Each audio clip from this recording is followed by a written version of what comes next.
kecil Kristus. Sudah siap untuk mengikuti ibadah online? Tentunya iya ya.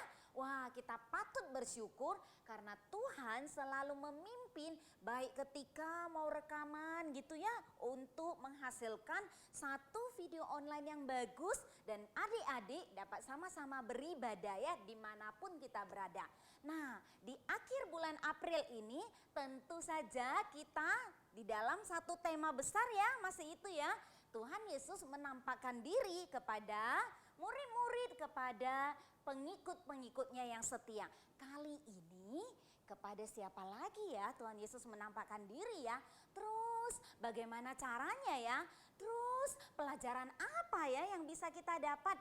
Nanti ikuti ceritanya ya yang akan dibawakan oleh kelas kecil ada Bu Elizabeth dan di kelas besar ada Kak Ari loh. Nah, selain itu ibadah kita kan tentu saja ada pujian gitu ya. Kita ada memuji Tuhan atas kebesaran dan rasa syukur kita. Nah, puji-pujian ini akan dipimpin oleh teman-teman kita. Ada Samuel, kemudian ada Faith dan tidak ketinggalan ada mamanya Cimaria yang akan mendampingi ya kedua anaknya ini. Wah, seru ya. Ayo adik-adik kita sungguh-sungguh mempersiapkan diri dan kita mempersembahkan diri kita di dalam ibadah yang berkenan kepada Tuhan. Tuhan Yesus memberkati. Halo teman-teman. Apa kabar teman-teman? Bersyukur sekali ya teman-teman, meski dalam kondisi seperti sekarang selalu ada cara agar kita tetap beribadah. Dari rumah pun tidak masalah, yang penting tetap setia. Sebelum kita persembahkan pujian untuk Tuhan, mari kita berdoa dulu ya. Mari kita lipat tangan, tutup mata, dan berdoa bersama-sama. Tuhan, terima kasih Tuhan sudah kumpulkan kami di rumah kami masing-masing. Tuhan tolong, sebentar lagi kita akan beribadah. Kiranya ibadah ini bisa berjalan dengan baik. Dalam nama Tuhan Yesus kami sudah berdoa. Amin.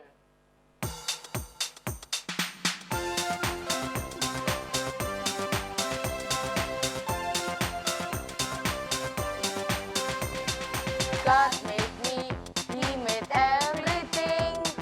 God loves me, He can do anything. If I run over here, if I run over there, God is everywhere and He loves me. When I look up, I know it's real. When I look down, I believe what I found. When I look in God's word and I search for Him, He rewards me, 'cause He loves me.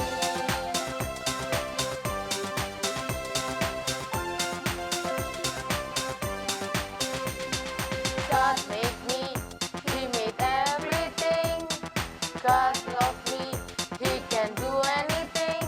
If I run over here, if I run over there, God is everywhere and He loves me. When I look up, I know it's real. When I look down, I believe what I found. When I look in God's word and I search for Him, He rewards me, 'cause He loves me. When I look up, I know it's real. When I look down, I believe what I found. When I look in God's word and I search for Him, He rewards me, 'cause He loves me. Faith, kita sudah dengar tentang kelahiran Yesus ya. Kita juga sudah dengar tentang kematiannya. Tapi kita juga mendengar tentang kebangkitannya. Iya, itu bukti kekuasaannya dalam mengalahkan maut. Lagu ini bagus teman-teman. Ayo kita sama-sama belajar.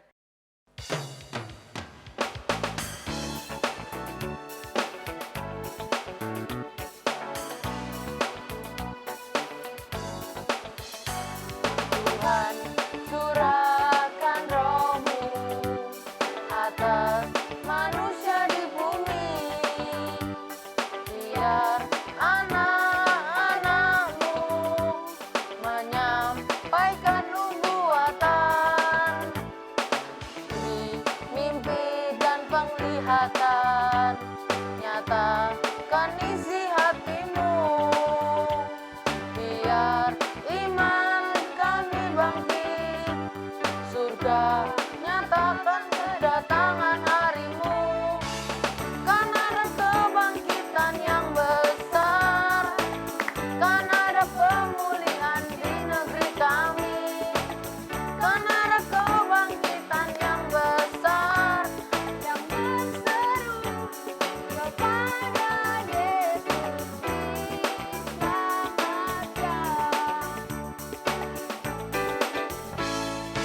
Tuhan, curahkan roh-Mu atas manusia di bumi, biar anak-anak-Mu menyampaikan nubuatan, beri mimpi dan penglihatan, nyatakan isi hati-Mu, biar iman kami bangkit.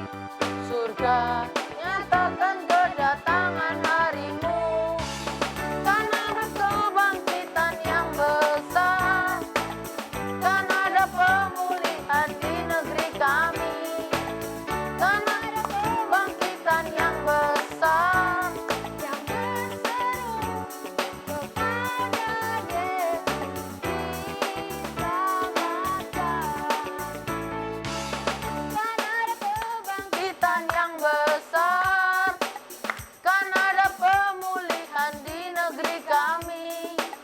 Kan ada kebangkitan yang besar yang berseru kepada Yesus. diselamatkan. Adik-adik yang dikasihi Tuhan, Kak Maria, Sam dan Faith selalu mempersiapkan Alkitab sebelum memulai ibadah. Bukan berarti Alkitab hanya dibuka waktu seminggu sekali, tetapi setiap hari. Mari kita saat ini mendengarkan firman Tuhan. Mari kita pujikan lagu Bagi Dia Tidak Ada Yang Mustahil. Ku yakin saat kau berfirman, ku menang saat kau bertindak. Hidupku hanya ditentukan oleh perkataanmu.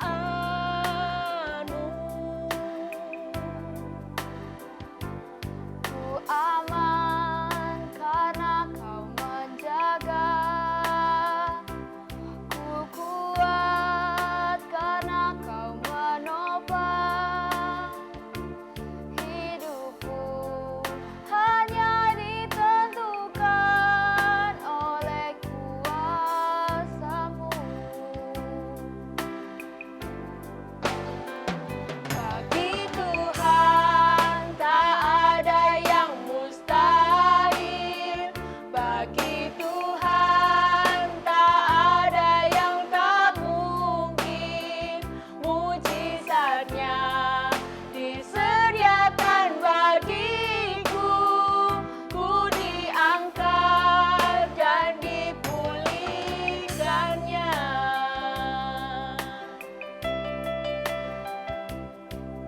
Mari kita persiapkan hati kita lebih dalam lagi. Kita ulangi lagu ini sekali lagi.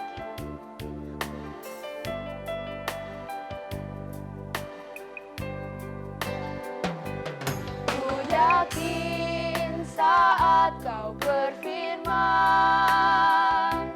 ku menang saat kau bertindak. Hidupku hanya ditentukan oleh perkataanmu. Ku aman saat kau menjaga. Ku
Halo adik-adik, selamat pagi. Nah, ketemu lagi dengan Kak Ari hari ini yang akan menyampaikan cerita firman Tuhan. Nah, sebelumnya Kak Ari mau tanya dulu ya. Kalau lihat gambar yang di samping ini, kira-kira apa yang adik-adik tebak? Ini gambar apa? Bingung ya? Masih bingung? Kalau berikutnya? Nah, kelihatan ya, ini adalah betul. Ini adalah jaring. Nah, kalau yang berikutnya? Nah, ini gambar apa? Ini gambar pancing ya. Nah, ada yang modern, ada yang tradisional. Yang tradisional biasanya terbuat dari bambu. Nah, kita sebutnya itu joran. Nah, kalau yang ini namanya bubu. Ya, bubu itu adalah suatu perangkap untuk ikan supaya yang satu arah dia masuk lalu nggak bisa keluar. Gitu. Ada macam-macam bentuknya. Nah, ini yang modern. Lagi berikutnya. Nah, terus kemudian kalau ini namanya serokan. Nah, serokan itu gunanya untuk mengambil ikan yang licin itu supaya nggak gampang kelepas. Gitu ya. Ada yang besar, ada juga yang ukurannya yang kecil. Kalau ini apa? Nah, ini namanya karamba ya adik-adik.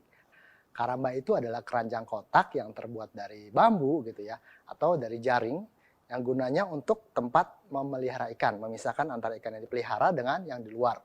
Sehingga yang dalam aman, nggak bisa lari keluar, dan yang dari luar tidak ada predator yang masuk. Berikutnya. Nah, kalau ini apa? Nah, ini adalah sampan ya adik-adik, yang di atas itu kalian bisa lihat itu sampan. Sampan itu adalah kendaraan air yang digunakan para nelayan untuk menangkap ikan gitu ya. Dan ternyata sampan itu bukan dari bahasa Indonesia adik-adik. Sampan itu berasal dari bahasa Kanton, yaitu sam yang artinya tiga, dan pan artinya bilah papan. Jadi kendaraan yang biasanya di kiri kanannya ada papan, di bawahnya itu ada papan, jadi disebut sampan gitu loh. Sampan ini juga, perahu sampan ini juga macam-macam. Ada yang disebut perahu cadik. Cadik itu yang ada pelampung di kiri kanannya. Biasanya terbuat dari bambu yang besar gitu ya. Supaya perahunya nggak mudah untuk oleng, nggak mudah terbalik gitu. Kemudian ada yang dikasih layar, namanya perahu layar. Gitu. Nah, kalau ini disebut kapal. Kapal itu adalah perahu yang bermesin. Gitu ya. Nah, kemudian Kari tadi ngomongin semua ini apa sih sebenarnya? Nah, ini sebenarnya adalah perlengkapan yang digunakan oleh para nelayan untuk mencari mata pencahariannya. Loh, nelayan itu apa sih? Nelayan adalah seseorang yang pekerjaannya menangkap ikan dan biota laut, biota di perairan. Bisa di dasar perairan, bisa di kolom perairan, bisa di permukaannya perairan. Ya. Nah, untuk daerah kerjanya, nelayan ada yang bekerjanya di air tawar. Misalnya yang bekerja di danau gitu ya, atau di sungai gitu. Atau yang di air payau. Jadi pertemuan antara air laut dan air sungai, mereka bekerja di sana. Atau yang seperti ini nih, yang di laut lepas gitu ya. Nah, menarik ya pekerjaannya nelayan. Nah, adik-adik, murid-murid Tuhan Yesus itu sebelumnya juga adalah seorang nelayan. Jadi sebelum mereka bertemu dengan Tuhan Yesus, mereka adalah seorang nelayan. Tapi ketika mereka bertemu dengan Tuhan Yesus, mereka meninggalkan pekerjaan mereka dan mereka tinggal bersama-sama dengan Tuhan Yesus. Mereka makan bersama dengan Tuhan Yesus. Mereka melihat apa yang Tuhan Yesus lakukan. Mereka belajar dari Tuhan Yesus dan mereka jadi penjala manusia. Nah, adik-adik, hari ini Kari mau cerita dari Yohanes pasal 21 ayat 1 sampai 14 ya. Tapi sebelumnya kita doa dulu ya. Yuk kita berdoa. Tuhan Yesus, terima kasih ya Tuhan. Berikanlah Tuhan kepada kami hati yang dengar-dengaran kepada firman Tuhan. Hati yang bijaksana supaya melalui firman Tuhan ini hidup kami betul-betul diubahkan. Sehingga kami boleh memiliki hati yang taat, boleh mau melakukan firman Tuhan di dalam kehidupan kami sehari-hari. Terima kasih Tuhan Yesus, kami sudah berdoa. Haleluya, amin. Nah adik-adik, waktu itu Simon Petrus, salah seorang murid Tuhan Yesus, lagi berkumpul bersama teman-temannya. Yaitu mereka ada Nathanael, ada Thomas gitu ya. Kemudian ada 2 orang anak Zebedeus dan kemudian ada dua murid yang lain. Nah, bersama teman-temannya mereka dalam kondisi yang galau, mereka putus asa, mereka hilang harapan gitu ya. Meskipun mereka sudah ketemu dengan Tuhan Yesus yang sudah bangkit itu, tapi mereka tahu bahwa mereka sebentar lagi tidak akan bersama-sama dengan Tuhan Yesus gitu. Jadi betul-betul mereka putus asa. Mereka juga nggak tahu mau ngapain. Kalau mereka misalnya mereka mau mengajar, mereka takut. Kalau mereka mau mengadakan mujizat, mereka tidak berkemampuan ya. Mereka tidak berotoritas gitu. Nah, terus kemudian jikalau mereka mau mengabarkan tentang kebangkitannya Tuhan Yesus, tambah takut lagi ya mereka. Ya, sehingga mereka bingung gitu. Apa yang mesti kami lakukan ya? Lalu Petrus berpikir. Nah, yuk kita lihat di ayat yang ketiga. Kata Simon Petrus kepada mereka ini teman-temannya, "Aku pergi menangkap ikan." Lalu kata teman-temannya, "Kami pergi juga dengan engkau." Gitu. Jadi idenya Petrus tentang kembali ke pekerjaan mereka yang semula itu diaminkan oleh teman-temannya dan akhirnya mereka berangkat bersama. Gitu ya adik-adik. Memang pekerjaan murid-murid Tuhan Yesus sebelumnya ada nelayan. Ya. Tetapi sejak mereka ikut dengan Yesus, mereka meninggalkan profesi mereka. Jadi mereka selama 3,5 tahun mereka tinggal bersama Tuhan Yesus. Mereka belajar bersama Tuhan Yesus. Dan mereka melihat kuasa Tuhan Yesus. Mereka melihat karya pekerjaan Tuhan Yesus. Gitu ya. Nah sekarang Kari akan menceritakan tentang penampakan Tuhan Yesus sekali lagi kepada mereka. Gitu ya. Memang selama 40 hari sebelum Tuhan Yesus naik ke surga, Tuhan Yesus masih menampakkan beberapa kali kepada banyak murid. Gitu. Salah satunya yang kali ini. Nah adik-adik, lihat ini gambar apa? Ini adalah pantai Danau Tiberias pada masa sekarang. Dan kalau dilihat danaunya itu luas banget ya adik-adik. Jadi dari jauh kita mau melihat daratan itu bisa warna biru, berarti jauh sekali gitu. Nah terus kemudian kalau yang ini adalah keadaan di pantainya gitu ya. Terus kemudian, nah ini kalau dari tengah danau, kemudian melihat daratan dan memang cukup luas ya. Makanya adik-adik dalam kisah pelajaran Alkitab yang lain, waktu itu ada Tuhan Yesus waktu meredakan angin sakal, itu sangat mungkin gitu. Karena memang tempatnya luas, sehingga bisa terjadi badai, apapun bisa terjadi gitu ya. Nah adik-adik, malam itu mereka murid-murid Tuhan Yesus mempersiapkan semua perlengkapan mereka bawa ke perahu dan mereka berangkat dengan 2 perahu. Ya, semalam-malaman mereka melemparkan jaring, mereka mencari ikan, menunggu, tapi waktu diangkat jaringnya kosong. Malam mulai berganti pagi, dan pagi mereka berganti siang. Ya, dan akhirnya dalam keadaan yang lapar, dalam keadaan putus asa, mereka pikir, ya sudahlah, kami ingin pulang saja. Nah, waktu pulang mereka mulai mendekat ke pinggir pantai, gitu ya. Nah, sebelum sampai ke pantai, mereka lihat ada seseorang yang sedang berdiri di pantai. Dan kemudian orang itu, ya, dia berteriak gitu kepada murid-muridnya. Orang itu adalah Tuhan Yesus, tapi murid-muridnya belum tahu, gitu ya. Kata Yesus kepada mereka, "Hai anak-anak, adakah kamu mempunyai lauk pauk?" Jawab mereka, "Tidak ada." Lalu Tuhan Yesus berkata, "Lemparkanlah jaramu ke sebelah kanan." Mereka kan seorang nelayan. Ya. Dan mereka berpikir, ya sebenarnya kami adalah orang-orang yang pengalaman. Kami ngerti kok bagaimana mencari ikan. Dan ikan itu kan biasanya kalau mencari makan pada malam hari. Sehingga lebih mudah menangkap ikan di malam hari. Dan pada siang hari mereka takut keluar gitu ya, karena sinar matahari dan sebagainya, jadi mereka cenderung agak-agak ke dalam gitu. Sehingga kayaknya nggak mungkin, apalagi nih daerah tepi gitu ya. Tapi ya nggak ada alternatif juga, mereka nggak punya apa-apa juga. Ya ide ini cobalah gitu. Akhirnya mereka coba, nggak ada salahnya juga kan kalau mereka mengikuti. Terus kemudian mereka melemparkan jala itu ke sebelah kanan. Nah waktu dilempar, seperti seorang nelayan, mereka tunggu lah. Lalu kemudian sudah waktunya ditarik, mereka coba menarik. Nah, waktu ditarik adik-adik, ada hal yang luar biasa terjadi. Waktu ditarik gitu, jalannya, mereka tuh merasa, kok makin lama makin berat ya. Berat sekali. Ternyata jalannya penuh dengan ikan. Dan mereka nggak sanggup mengangkat ikan itu dari air ke perahu mereka. Nah, adik-adik, ketika kejadian itu berlangsung, murid Tuhan Yesus yang bernama Yohanes sadar. Itu Tuhan, katanya. Lalu Petrus yang mendengar kalimat itu, dia tersadar. Ini guruku. Nah, dia pengen cepat-cepat ketemu Tuhan Yesus. Langsung dia pakai pakaian ya, karena sebelum tadi belum memakai pakaian. Dia pakai, kemudian dia melompat ke air dan segera berenang ke tepi danau. Nah, adik-adik, kalau kita lihat dari danau ini, dari gambarnya adik-adik bisa lihat. Ini adalah pantai Danau Tiberias masa kini. Gitu ya. Nah, sebenarnya kalau kita lihat jaraknya, kalau kalian perkirakan itu ya, itu perahunya kira-kira di antara kapal boat itu dengan orang yang berenang itu. Gitu ya. Karena suaranya harus bisa terdengar sampai ke sana gitu. Kalau kita lihat waktu mereka nyemplung ke air itu cukup dalam ya, gitu. Sehingga ya masih bisa lah gitu untuk nangkap ikan di daerah situ. Nah adik-adik, kalau kita lihat nih, sebetulnya dari mana sih murid-murid Yesus tahu kalau itu adalah Tuhan? Apakah dari wajahnya?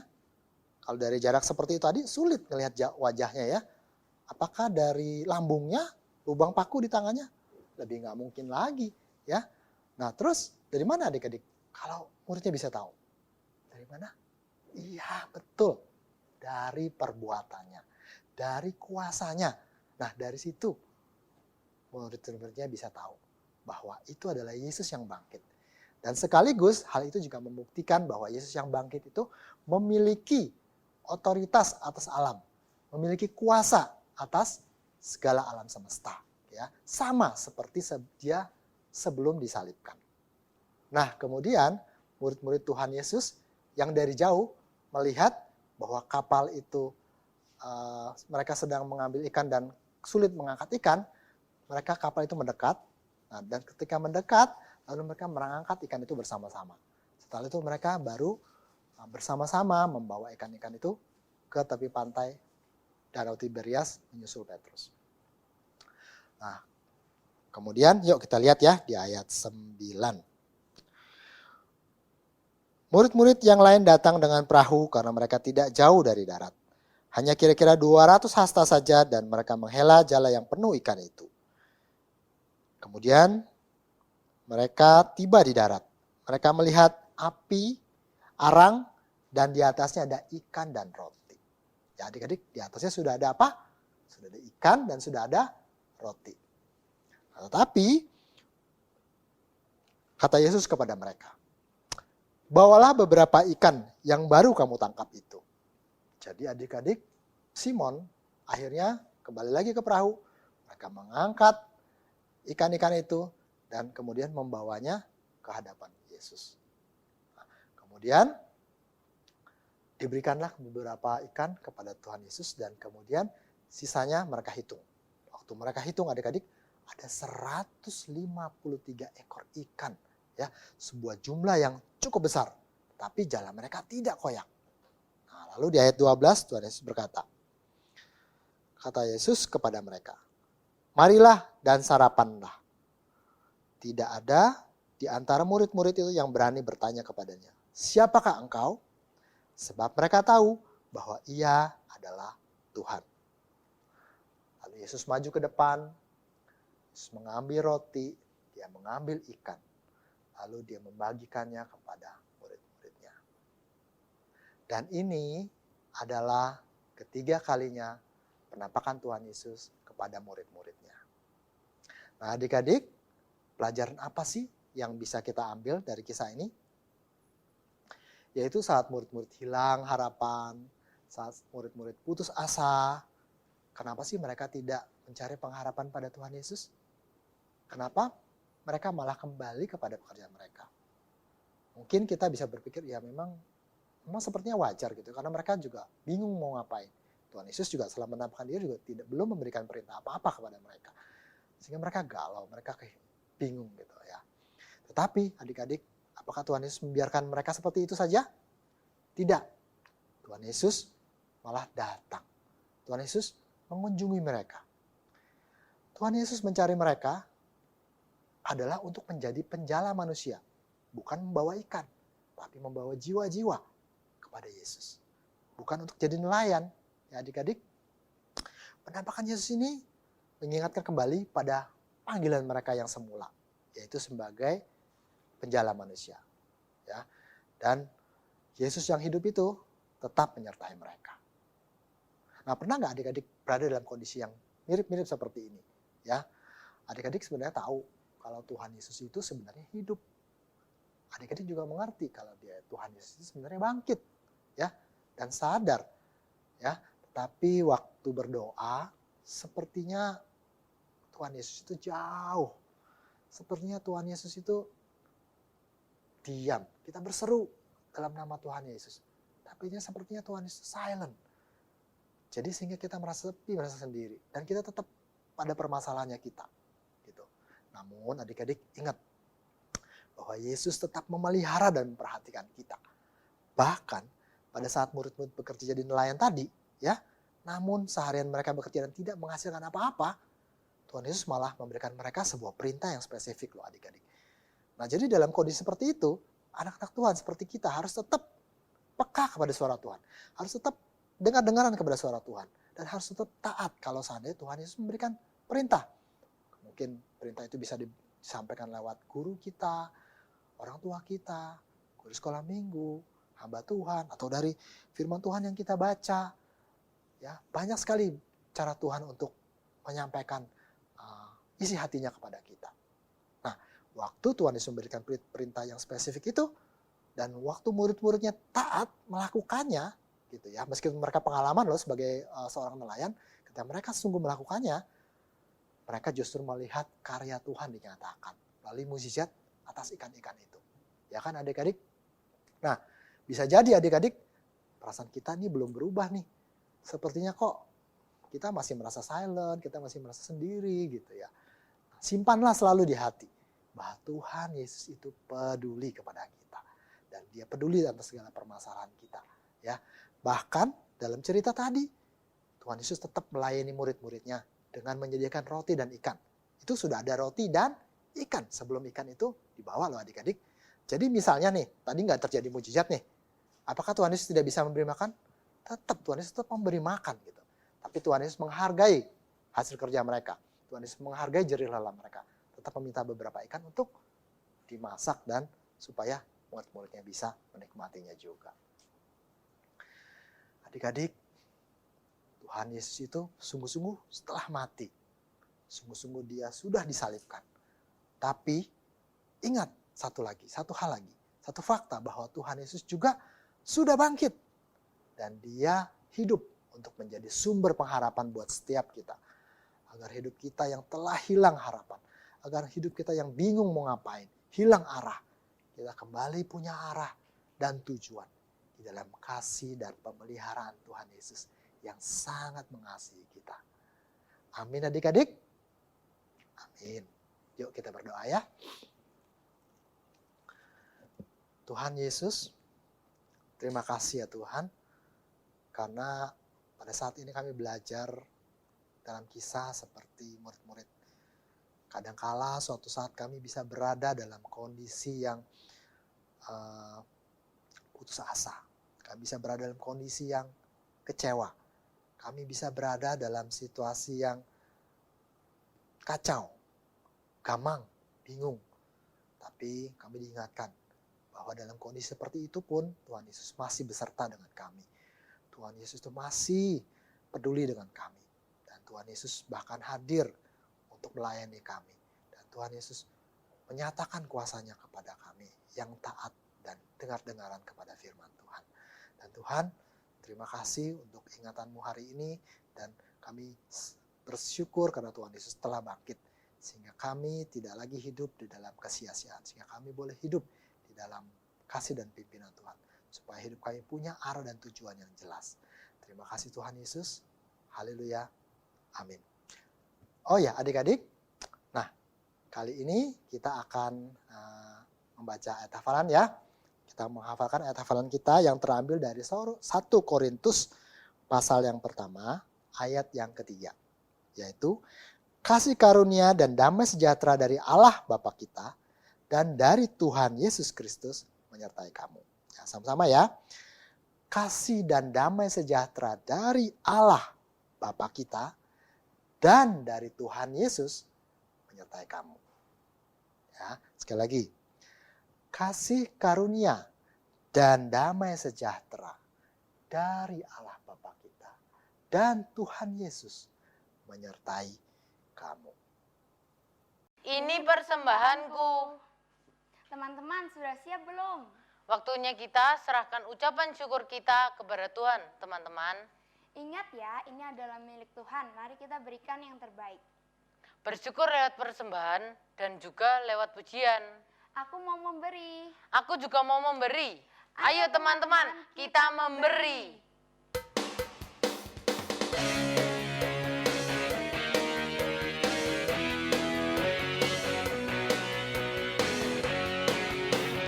Aku diberkati, aku pun mau jadi berkat.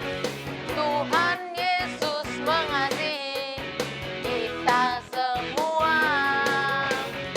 Yesus ajarku memberi, aku pun mau lakukan. Memberi dengan sukacita dan kerelaan. Gembira jadi anak-anak Allah. Senangnya aku bisa jadi berkat. Latihan aku bisa jadi berkat sampai ke ujung bumi. Aku diberkati, aku pun mau jadi berkat. Tuhan Yesus mengasihi kita semua. Aku Yesus aja memberi, aku pun mau lakukan. Memberi dengan sukacita dan kerelaan.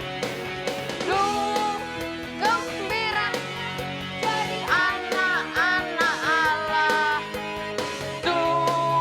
Senangnya aku bisa jadi berkat. Bahagia aku bisa jadi berkat sampai ke ujung bumi. Jadi berkat sampai ke ujung bumi. Adik-adik, Samuel dan Faith tadi sudah mengajak setiap kita untuk memberikan persembahan. Nah, saat ini kita akan memberikan persembahan itu ke hadapan Tuhan. Bagaimana caranya? Yaitu dengan berdoa. Kita serahkan persembahan kita di hadapan Tuhan. Mari kita berdoa. Tuhan Allah Bapa kami yang di surga, kami mengucap syukur tak henti-hentinya untuk cinta kasih yang Tuhan masih berikan kepada setiap kami. Ketika kami boleh bersama-sama memuji nama Tuhan, mendengarkan firman Tuhan, dan memberikan persembahan. Tuhan, di dalam segala keterbatasan yang kami miliki, kami rindu persembahan yang sudah kami kumpulkan benar-benar dapat Engkau pakai menjadi pelebaran kerajaan-Mu ya Tuhan. Dan kami yakin percaya biarlah melalui persembahan ini banyak orang juga mendapatkan berkat. Terima kasih Tuhan. Kiranya ibadah ini boleh mendatangkan kemuliaan bagi nama-Mu. Di dalam nama Tuhan Yesus kami berdoa dan mengucap syukur. Amin. Oke, pada aktivitas kali ini kita akan membutuhkan lem, terus kemudian piring kertas, ya, terus kemudian ini kertas untuk cupcake gitu ya. Kari sengaja pilih 2 warna, tapi adik-adik kalau cuma punya 1 nggak apa-apa, boleh cuma 1 ya. Terus kemudian cat air dengan kelengkapannya kuas, kemudian tempat untuk mewarnanya, meletakkan cat airnya dan airnya. Kemudian gunting nanti dibutuhkan. Oke? Oke, langkah pertama kita akan mengecat piring kertas ini pada bagian bawahnya. Kita gunakan cat air ya. Nah, karya kanan dulu. kemudian kita akan mengecat. Nah, kalau catnya sangat kental, silakan tambahkan air. Tapi kalau seandainya catnya masih basah, catnya kering, silakan tambah air. Kalau basah, langsung aja kalian bisa gunakan tempel ke sini ya. Nah, adik-adik, kita warnakan seluruh permukaan di bagian bawah piring ini sampai seluruhnya berwarna kuning ya. Nanti setelah itu jadinya akan seperti ini. Nah, kalau adik-adik ingin warna yang lain, misalnya pengen pakai warna yang biru, sama juga kalian ngecat di sini dan akhirnya nanti dia akan menjadi warna biru seperti ini. Nah, yang berikutnya kita akan menggunakan kertas untuk kue kukus ini ya. Kemudian kita akan potong-potong menjadi sepertiga bagian gitu ya. Kita ambil aja beberapa bagian. Seperti ini. Kita gunting. Lalu kita ambil miring. Lalu potong. Seperti ini. Lalu gunting. Lalu potong. Oke, ini nggak kepake. Lalu yang oranye kita buat serupa.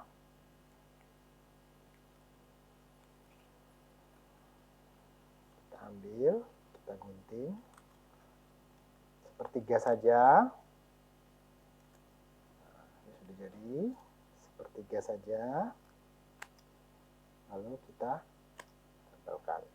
Sampai nanti jadinya seperti ini ya adik-adik ya. Seperti ini. Oke, berikutnya kita potong kertasnya jadi seperti ini.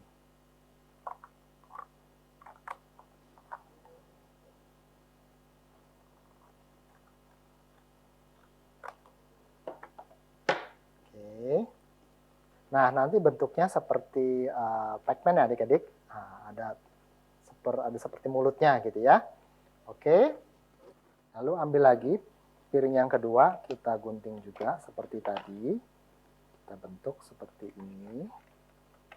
Ya, kita buat 2 lembar ya adik-adik. Nah, oke. Nah, setelah itu kita gunakan pada ini. Kita jadikan ekor yang tadi potongan yang pertama. Kemudian yang kedua kita taruh di sini. Dia taruh di sini. Ya, adik-adik. Nah, lalu jadinya akan seperti ini. Kemudian kita membutuhkan spidol untuk membuat matanya. Lalu kita buat matanya menggunakan spidol yang kita siapkan.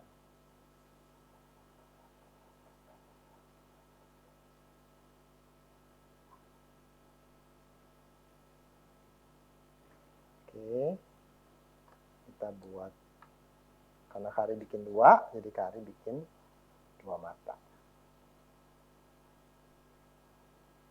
Lalu kita gunting matanya. Ya, hasilnya seperti ini adik-adik. Matanya kita kasih lem. Kita tempelkan.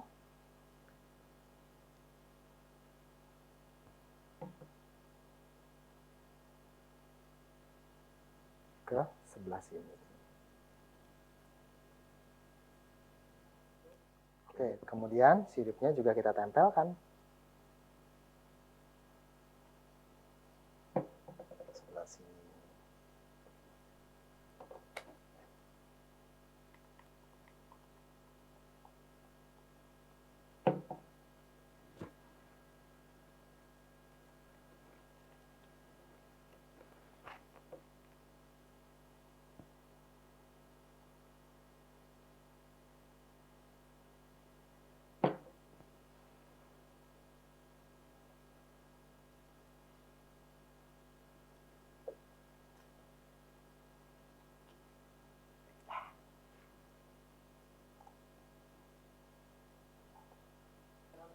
Nah, adik-adik, untuk siripnya kita akan membuat ya kertas yang putih ini ya adik-adik.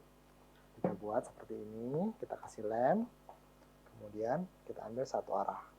Nah, misalkan kalau dari kiri ke kanan, kita kiri ke kanan semua. Ya.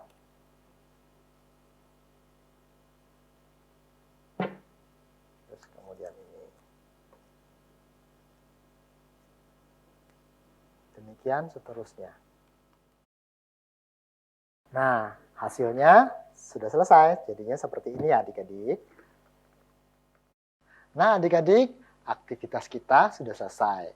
Melalui aktivitas hari ini, kita diingatkan kembali bahwa Tuhan Yesus yang telah mati itu, dia bangkit. Dan kemudian dia menampakkan diri juga kepada murid-muridnya.